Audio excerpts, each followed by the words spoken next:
Well, hi there, and thanks for joining me. The plan for this video is to tidy up a couple of loose ends on the Bugeye that have been bothering me. One of those being the bar in the back of the soft top, and you'll see what I mean when I get to that.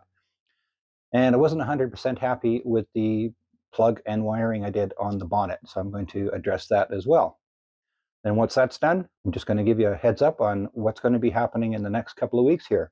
So thanks again for joining me. I hope you enjoyed this week's video.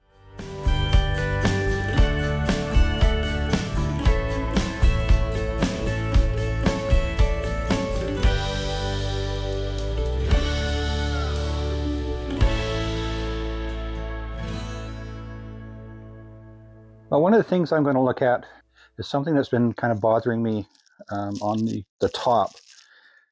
Now there's a bar that I've shown you in past videos that goes in a pocket across the back of the top here.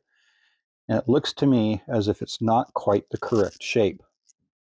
It appears that like this part of that bar should actually be bent a bit further towards the front of the car. So I'm going to remove the bar, leaving the top in place, and I'll do a bit of research onto the correct shape of that bar, and I'll report back to you. Another thing I'm going to clean up a little bit is I'm not happy with how this looks down in here. What I've decided to do at the front here, I'm going to replace all the tape here, and I'm also going to replace this 12-pin plug with a 6-pin plug, and that'll just kind of make this a little bit better because, as you can see, there's some open spots here. So I've got the 12-pin plug replaced with a 6-pin here, and cleaned up all the wiring harness on this side. That looks a lot better, and the same on this side here. So I'm much happier with that, and I've retested all the circuits, and everything is good to go. The horn works, the signal lights work, the headlights work. I'm going to call that job done.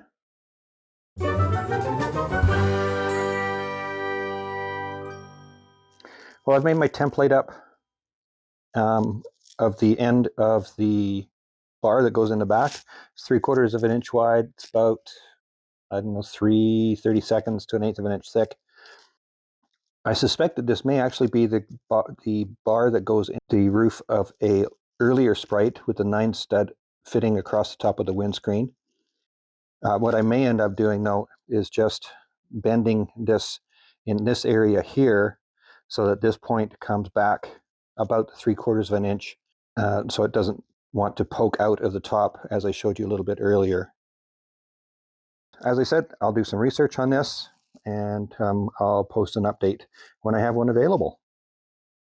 As I mentioned earlier, I suspected that the bar for the back of my soft top was the incorrect profile, so I did some research, and someone from one of the forums sent me this photograph of the bar from his Bugeye, and he has 2 of these, so I'm pretty sure that the same profile.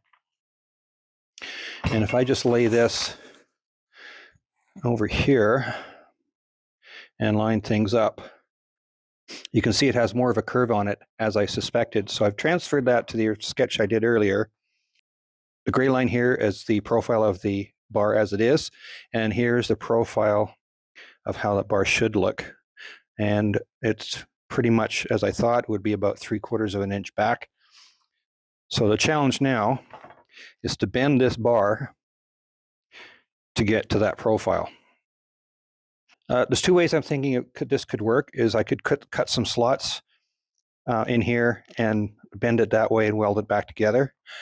But what I'm going to try first is to heat this up in through here with a MAP gas torch. See if I can get it to bend and also maintain the profile this way.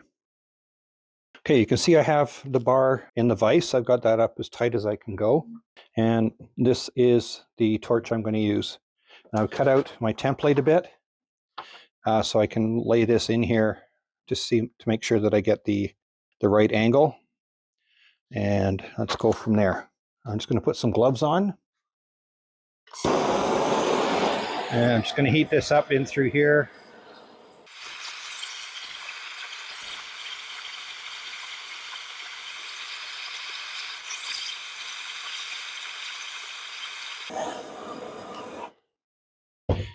Let's see if we can get that to bend. It's going a little bit.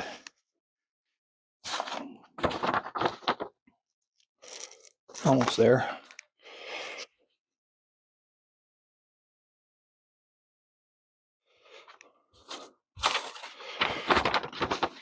Again, this isn't going to take much.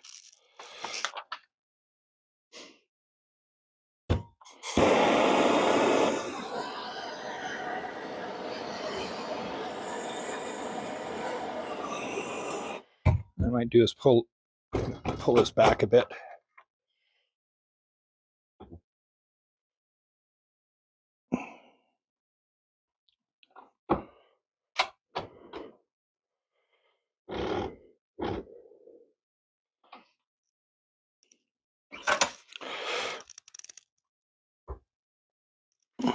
Yeah, that's back in there really tight. I'll go on my template here, and I am getting closer.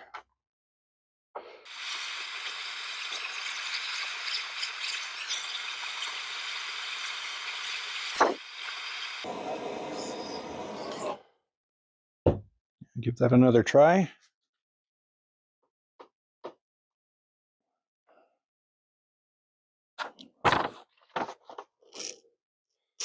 And we're getting closer still.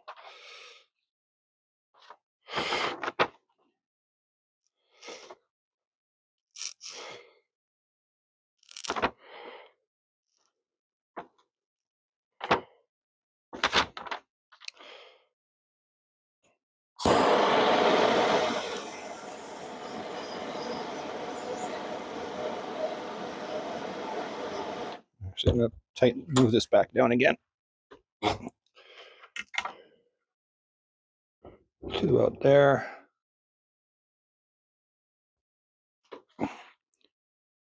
So what I've done is I've marked a new profile on the metal countertop here, and I've actually just taken this one a bit too far. So I'll have to bend that side back. And then I'll do the other end.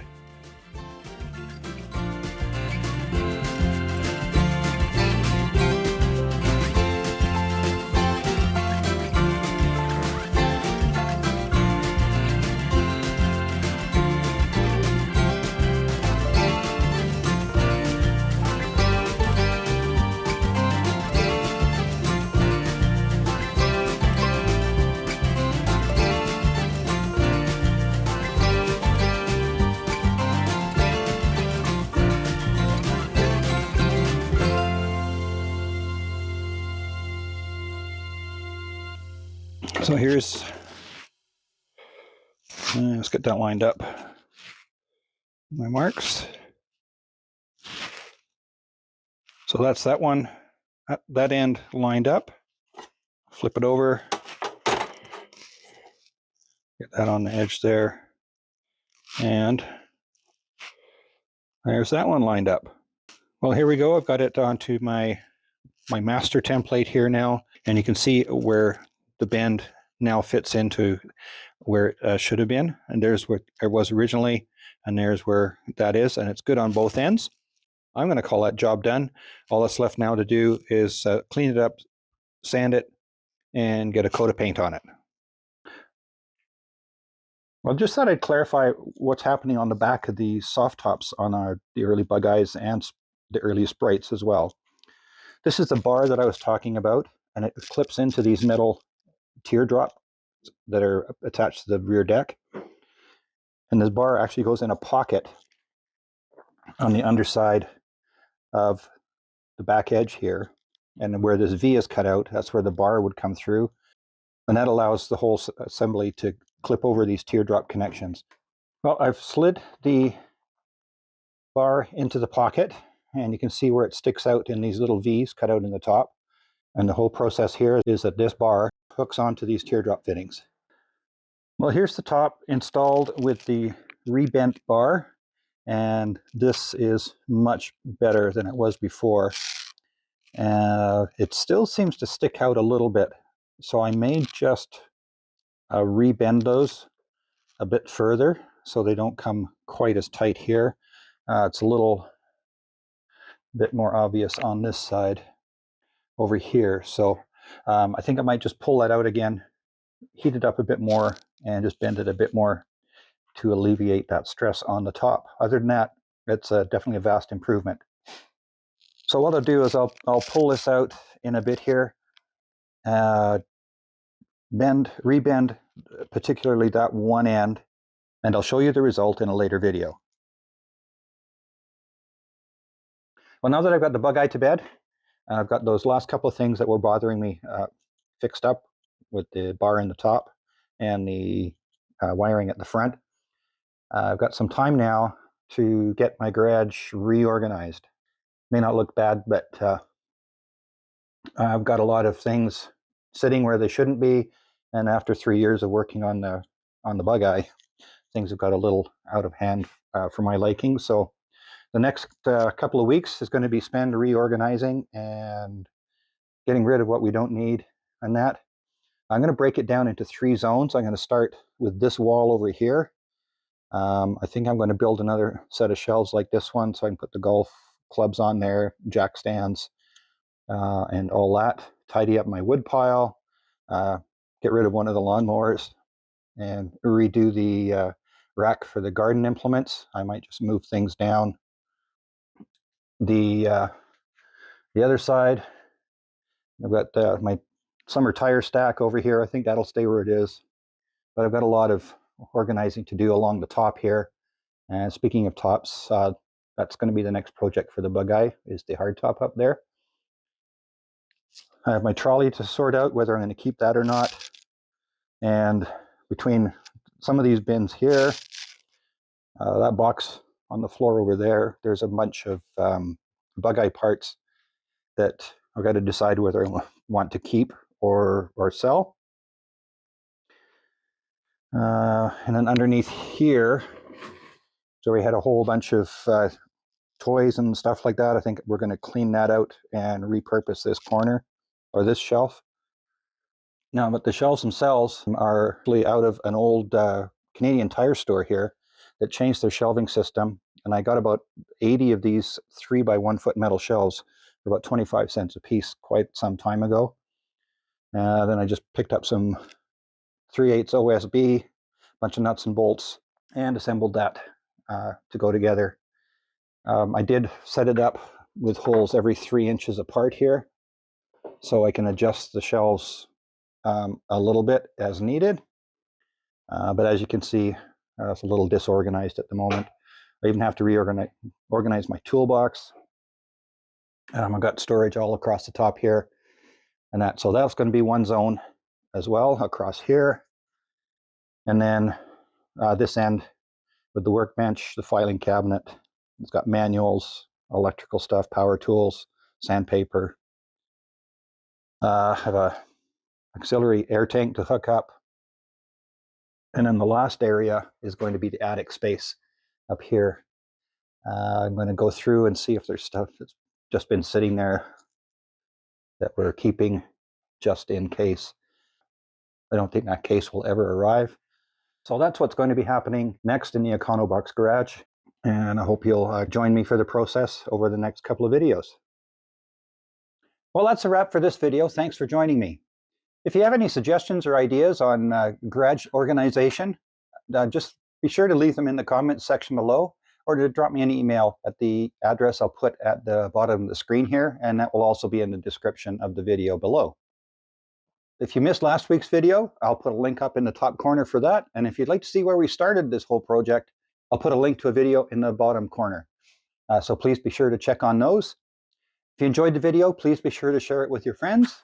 Hit the like button, hit the subscribe button, and don't forget that little bell icon. Click on that and you'll get notified when the next video comes out.